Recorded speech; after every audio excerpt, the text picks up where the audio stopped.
Bienvenue sur ma chaîne Talk with Patty BM. Si tu es nouveau, si tu es nouvelle, n'oublie pas de t'abonner et surtout d'appuyer sur la cloche pour activer les notifications.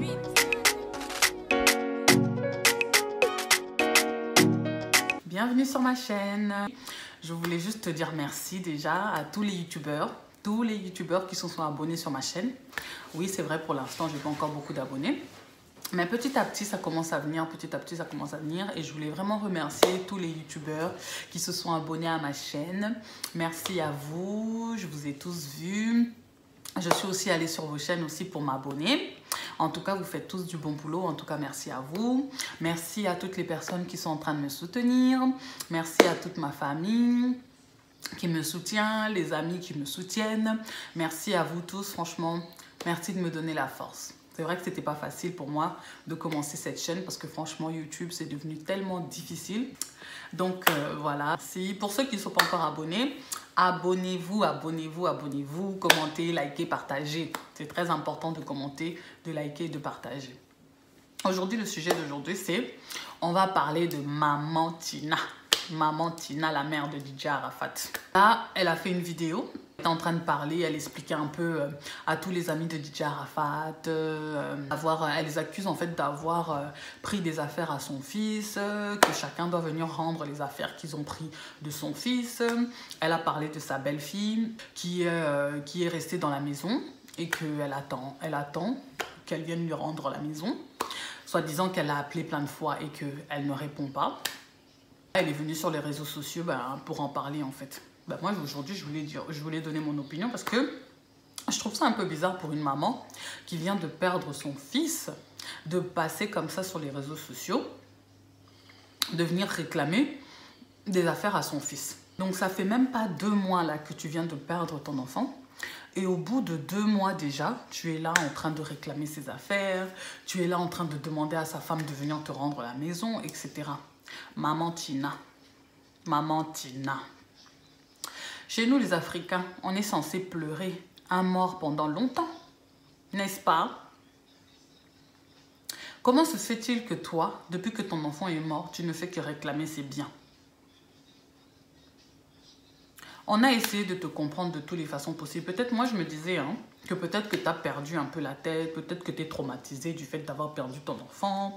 Je me disais peut-être que non, tu es tellement triste que tu n'arrives pas à l'exprimer et que tu l'exprimes de cette façon. Quand je voyais tout le monde qui était là en train de te critiquer, qui était là en train de dire « ouais, c'est quel genre de mère, etc. » et tout.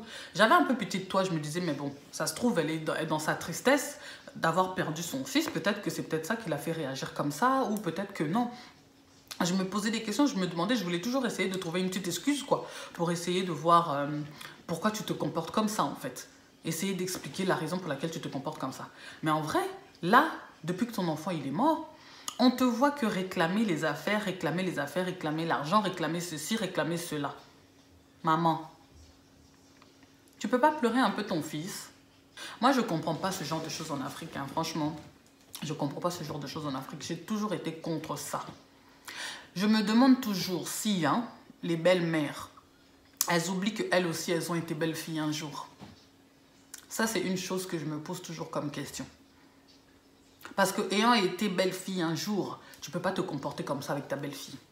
C'est pas parce que toi, tu as souffert quand tu étais la belle-fille de quelqu'un que ça veut dire que tu dois faire souffrir aussi l'enfant de quelqu'un d'autre à son tour quand elle devient ta belle-fille.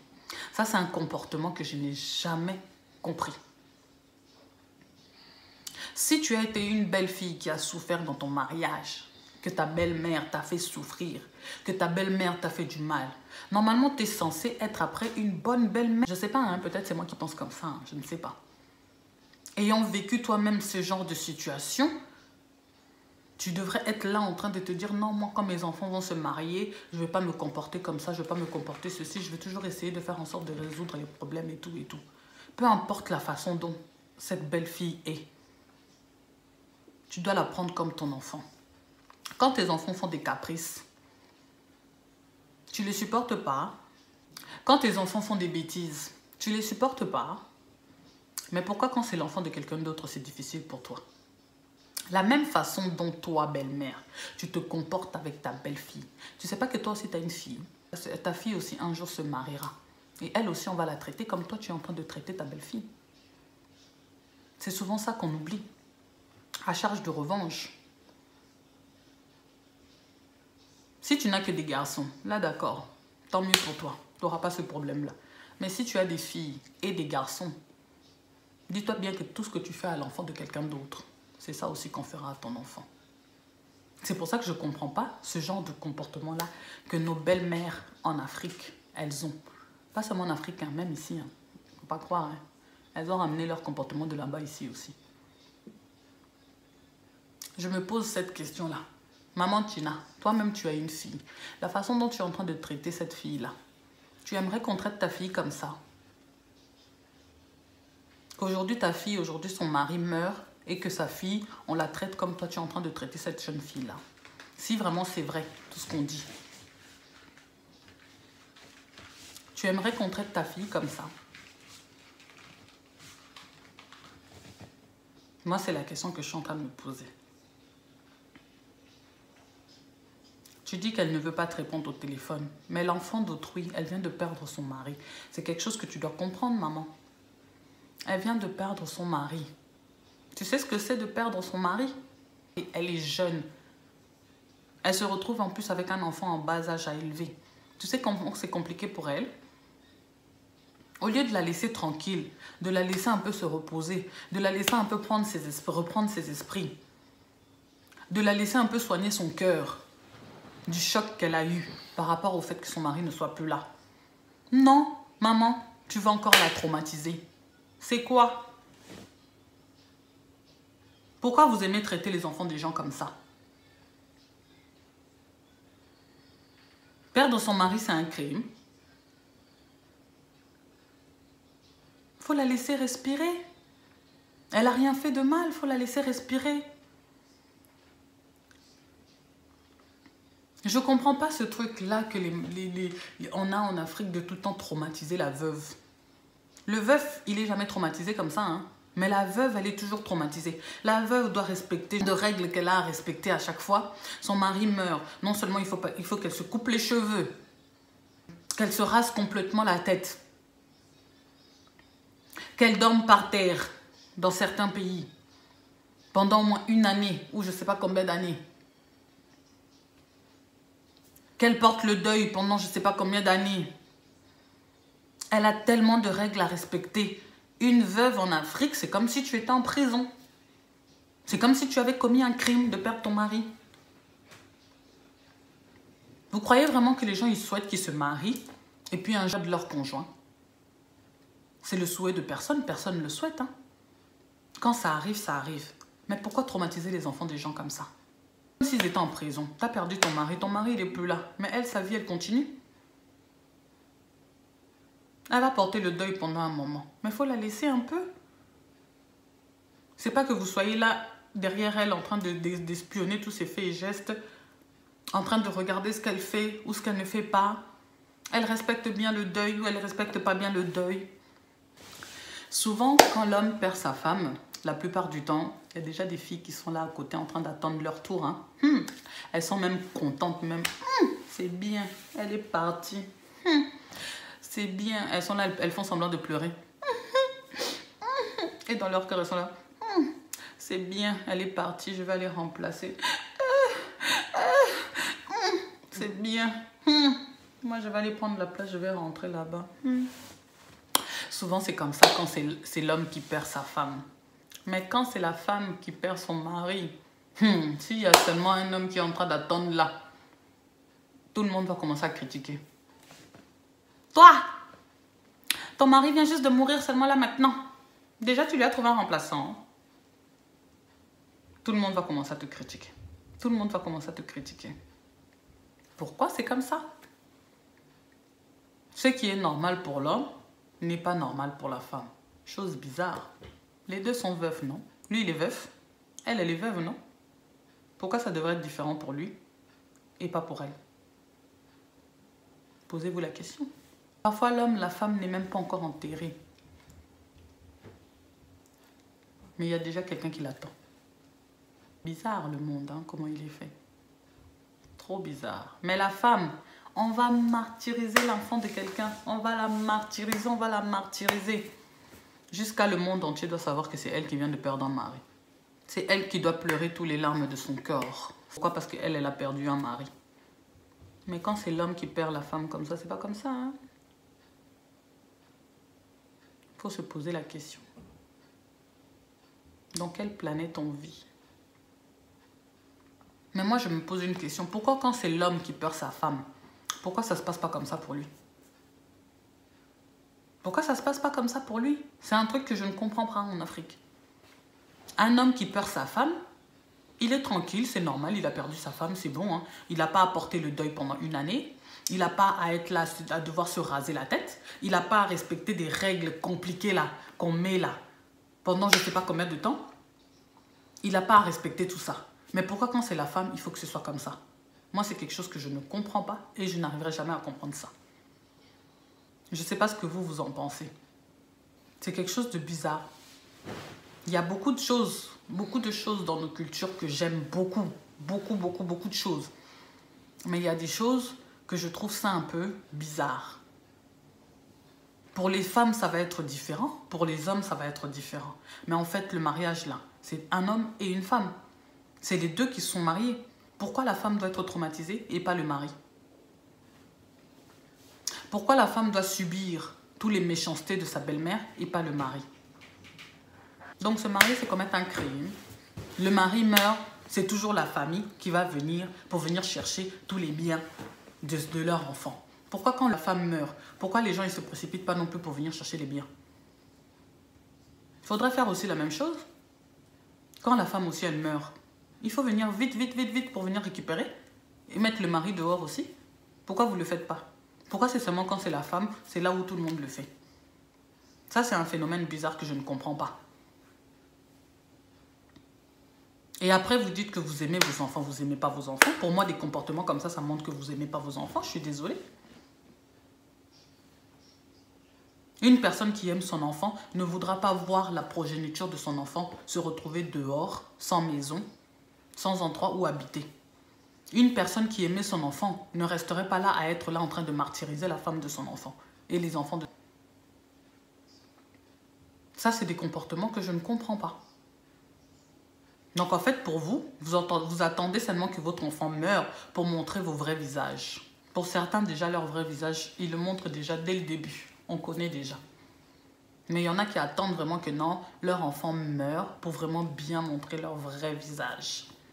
Que montrer vraiment que non, nous, on attendait seulement de récupérer tout ce que lui, il avait travaillé pour lui.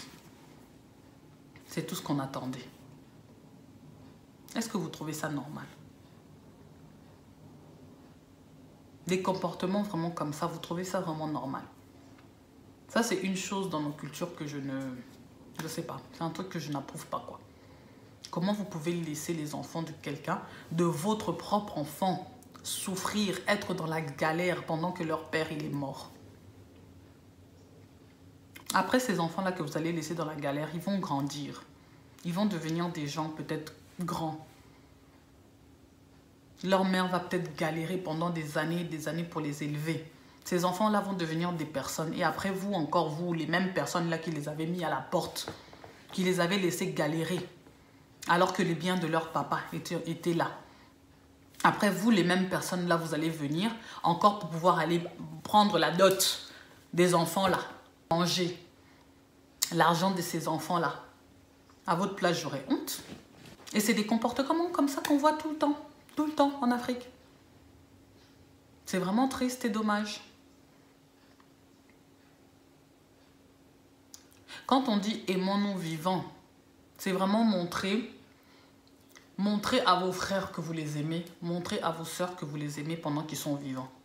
Quand vous avez déjà des attitudes comme ça envers leurs femmes, envers leurs enfants pendant leur vivant, on voit déjà la manière dont vous allez vous comporter envers eux le jour où ce frère-là ou cette sœur-là ne sera pas là. Vraiment ce genre de comportement-là que, franchement, en Afrique, il faudrait vraiment changer. Je trouve ça vraiment dommage, maman Tina, la façon dont tu es en train de te comporter là, avec ta belle-fille là. Vous êtes tous les deux là, vous avez une douleur qui est dans vos cœurs là, en cette minute précise. Elle a perdu son mari, toi tu as perdu ton fils. Vous devriez être là, en train de pleurer ensemble, en train de vous tenir la main. Mais non, vous êtes là. L'autre, elle se retire, elle se met dans un coin parce que tu es tellement en train de l'embêter qu'elle préfère même garder le silence et rester dans son coin.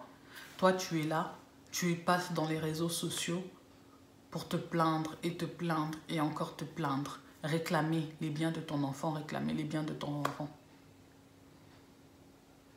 C'est pour ça que certaines mamans passent pour des sorcières après. Hein. Bientôt, on va t'appeler comme ça. Pourquoi? Parce que la façon dont tu es en train de te comporter, ça confirme les dires d'autres personnes. Que c'est tout ce que tu attendais. Parfois même toi-même, tu n'es même pas dedans. Mais tellement ta façon de te comporter est mal. Tellement que on va finir par croire que c'est vraiment ça. Ça se trouve, tu es là, tu es dans la douleur. Mais ta douleur, même les gens ne voient même plus ça tellement que tu es tellement en train de parler que des biens de ton enfant qu'on voit même, on sait même pas si tu es triste ou si tu es contente. Il faut nous dire.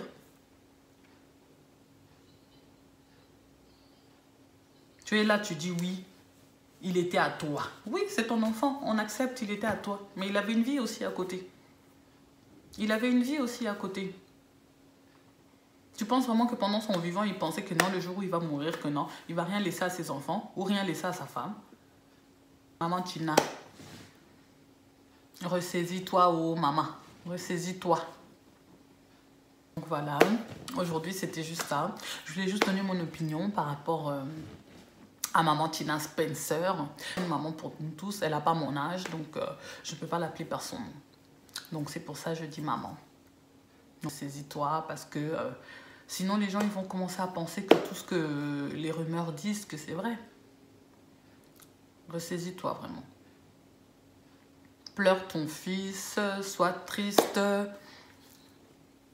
Enferme-toi même si tu as besoin de t'enfermer. Mais arrête de tout le temps passer dans les réseaux sociaux comme ça pour réclamer l'argent, réclamer les voitures, réclamer la maison, réclamer ceci.